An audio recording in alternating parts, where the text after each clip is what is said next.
हरे कृष्णा, श्री वृंदावन धाम की जय।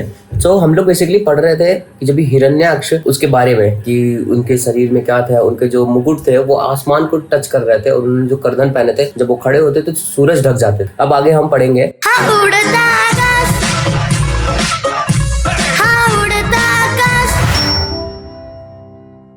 कि किस तरीके से भगवान वराह का और हिरण्याक्ष के मध्य में युद्ध होता है। तो हम कुछ श्लोका पढ़ेंगे। श्री मैत्री मुनि ने आगे कहा, उस घमंडी तथा अभिमानी दैत्य ने वरुण के शब्दों की तनिक भी परवाह नहीं की। क्या होता है जब हिरण्याक्ष पानी में रहता है तो वरुण देव जी उन्हें बोलते हैं कि देखो आप इतना उपद्रव मत करो, अगर आपको करना ही है ना तो आप भगवान से लड़ो, हाँ भगवान ही आपको सब निपटा देंगे। तो भगवान के उनके वरुण के बातों का ना बिल्कुल भी उनके ऊपर असर नहीं पड़ता। बोलता है अरे हाँ चलो देख लेंगे क्या होता है। तो फिर वो भगवान से लड़ने के लिए भगवान के पास आता है। हे विदुर, उसने नारद मुनि से भगवान के बारे में पता लगाया और अत्यंत वेग से समुद्र की गहराइयों में पहुंच गया।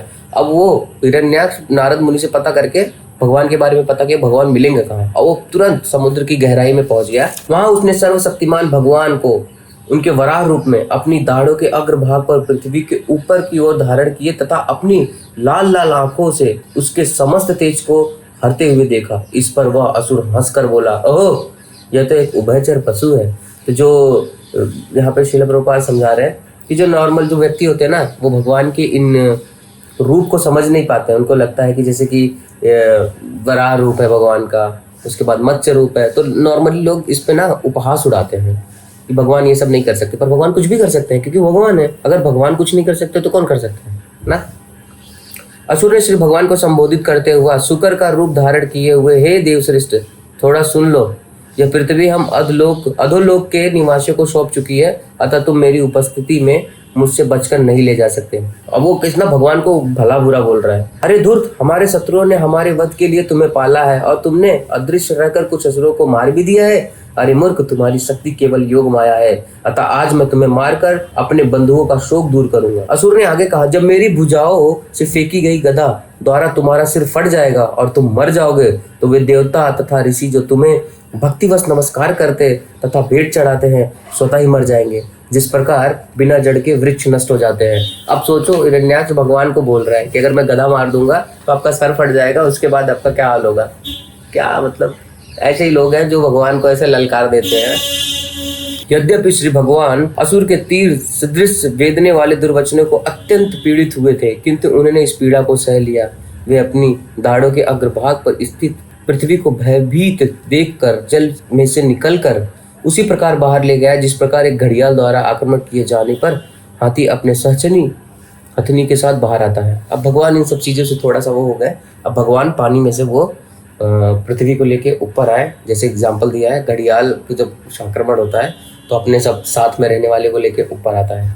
ठीक है, तो आज हमने इतना पढ़ा और कल हम थोड़ा और आगे पढ़ेंगे जब देखते हैं कि भगवान किस तरीके से उनकी पिटाई करते हैं। तो खैर आज के दिन में इतना ही, कल हम और आगे पढ़ेंगे। आई होप आपको वीडियोस अच्छे लग रहे हैं। कल एक माता जी आई थी, वो बहुत सारा मिठाई लेके आई थी, तो ये मैंने गिरिराज जी को ऑफर कर दिया है और उसके बाद अब हम लेके जाएंगे तो बच्चे लोगों को खिलाएंगे। थैंक यू माता जी। वो बेसिकली आई थी कहाँ से, हेलो पंजाब से। जय हो श्री वृंदावन धाम की जय हो। चलो अच्छा वो यहाँ मिट्टी लगा दिया भरना। आज हमारी सेवा है यहाँ पे सुखधाम आश्रम में, साधु संतों की सेवा है आज, और यहाँ पे सारे बाबा जी लोग प्रसाद के लिए हैं। जय हो। आप देखते हैं कितने साधु संत हैं यहाँ पे। मैं आपको दिखाता हूँ कितने साधु संत हैं आज यहाँ पे। राधे, चलते रहिए। यहाँ भी देखो पूरा साधु संतों का जमावड़ा। यहाँ पे भागवत कथा चल रहा है। राधे राधे प्रभु जी। राधे। तो इन सब बाबाओं के लिए देखो यहाँ पे खीर, वाह, इसके बाद सब्जी। जय हो। या देखो यहाँ पे है प्रसाद। ये मत दो, ये सब्जी मत दो, ये वाली कह दो, पूरी दे दो। इसमें सब्जी गिर गई। पानी में सब्जी गिर गई, पूरा सब्जी सब्जी हो गया। खीर तो सेवा हो गई। अब सेवा के बाद प्रसाद भी पा लिया। रुको परिक्रमा मार्ग दिखाता हूँ यार, देखो कितना सुंदर है ना। यहाँ कथा चल रहा है कन्हैया और रुक्मणी का। जय हो परिक्रमा मार्ग की। बहुत धूप है और बहुत गर्मी है। तो ये हमारे भरत प्रभु जी हैं, आज जिन्होंने हमारा सिम कार्ड ई सिम में कन्वर्ट कर दिया है। तो भारत सरकार से मैं निवेदन करूँगा कि इन्हें कोई पुरस्कार ना दे। पुरस्कार ना दे? हाँ तो दे दे। क्यों, क्या करोगे लेके पुरस्कार? वृंदावन वास मिला है, कम पुरस्कार है? भारत सरकार से तुम्हें लगाव है? पर्क्स दे सकते हैं उनको, पर्क्स भारत सरकार वृंदावन वास के ऊपर थोड़ी पर्क्स दे सकते हैं। ओके, और क्या चाहिए? कृपा, कृपा, राधा रानी और संतों की कृपा। ठीक है, तो जितने भी भक्त हैं अपने आप को संत समझते हैं, कमेंट बॉक्स में कृपा दे। कोई नहीं देगा क्योंकि कोई अपने आप को संत समझता नहीं, पर मैं दूंगा आपको। नहीं, कुछ तो समझते हैं वो जो किसी घाट में नाचते हैं। हाँ बुरा मान जाएंगे। आ जाओ बच्चों, खोलो इसको, खोलो सबके लिए एक एक खोलो, एक एक दो सबको।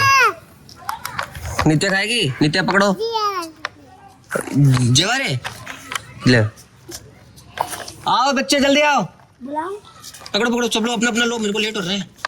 पकड़ो सब लोग, लो। आज कौन से बच्चे बोलेंगे? जल्दी आओ, जो आएगा जल्दी। चलो ये बोलेगी आज, चलो जोर से, सारे लोग जोर से जोर से, चलो बोलो।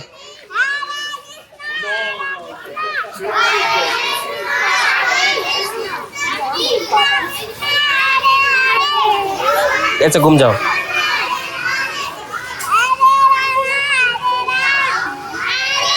जोर से।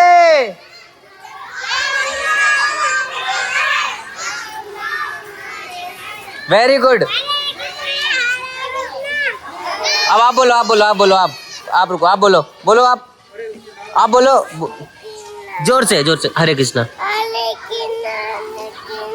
बोलो, हरे कृष्णा हरे कृष्णा कृष्णा कृष्णा हरे हरे, हरे राम राम राम हरे हरे। बोलो वृंदावन धाम की जय बोलो।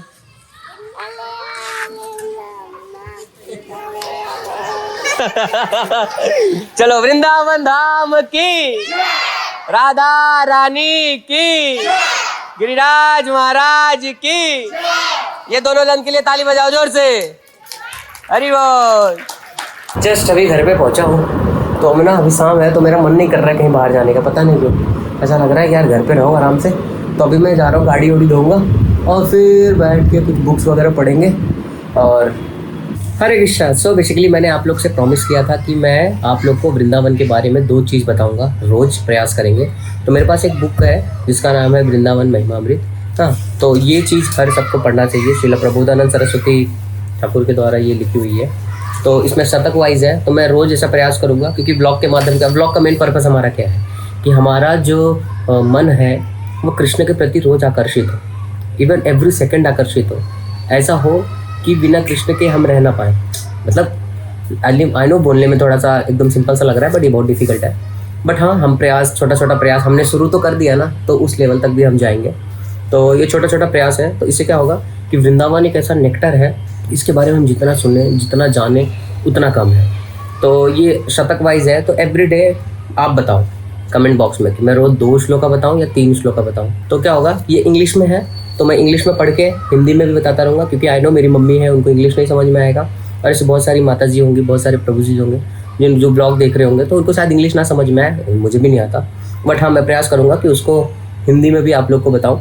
इससे क्या होगा कि हमारा जो मन है वो रोज़ ब्लॉग के माध्यम से, मेन चीज़ ब्लॉग से हम क्या सीख रहे हैं कि हमारा मन कृष्ण के प्रति लगे। ठीक है, तो अब हम पढ़ते हैं। तो पहला श्लोक हम पढ़ते हैं, तो मैं इंग्लिश में पढ़ते जाऊंगा और थोड़ा थोड़ा हिंदी में आप लोग को बताने का प्रयास करूंगा। Remembering the lotus feet of Shri Radha and Shri Murli Manohar. मैं भगवान कृष्ण के और श्रीमती राधा रानी के मुरली मनोहर का स्मरण करता हुआ, surrounding myself at the lotus dust from of lotus feet of Shri Chaitanya Mahaprabhu, और मैं अपने आप को चैतन्य महाप्रभु के चरण कमल में सराउंडिंग मतलब चारों तरफ घिरे हुए प्रणाम करता हूँ।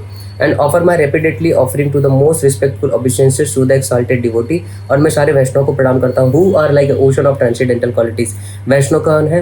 वैष्णव वो है जिनके पास अनंत क्वालिटीज हैं, ट्रांसेंडेंटल क्वालिटीज मतलब उन्नति क्वालिटीज है। I happily prepare to offer my prayers to the transcendental abode of Krishna, और मैं खुशी खुशी अपना प्रणाम ऑफर करता हूँ श्रीधाम वृंदावन को। अब दूसरा श्लोका।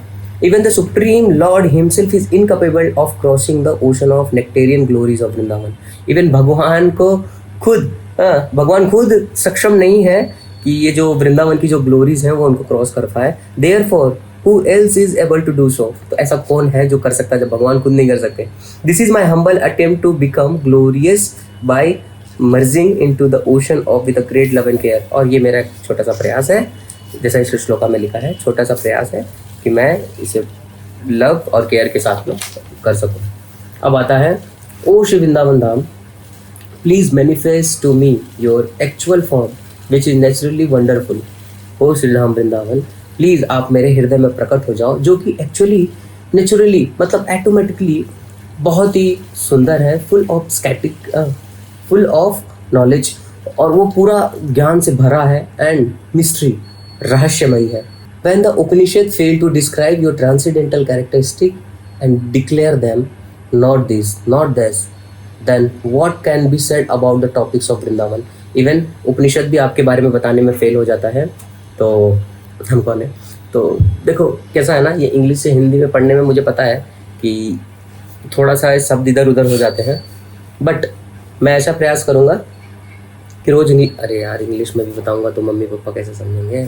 चलो फिर मैं ना खुद के लिए एक टास्क ले रहा हूँ, मैं इसको क्या करूँगा, रोज़ 3 श्लोका को मैं इंग्लिश का हिंदी कर लिया करूँगा, सो दैट मैं शाम को आके जब ये सारी चीज़ें पढ़ूँ तो मैं आप लोगों को भी बता पाऊँ, क्योंकि मुझे पता बहुत सारे डिवोटीज़ हैं जो इंग्लिश नहीं जानते होंगे मेरे जैसे, क्योंकि मुझे खुद को भी नहीं आता।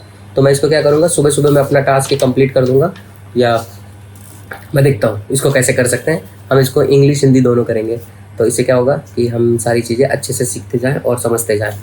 तो आज का ब्लॉग हम यहीं पे एंड करते हैं, कल मिलते हैं कुछ नई चीज़ों के साथ में। आई नो आज मैं आप लोग को ज़्यादा वृंदावन के मंदिरों के दर्शन नहीं करा पाया क्योंकि थका हुआ था। कल मिलते हैं। हरे कृष्णा।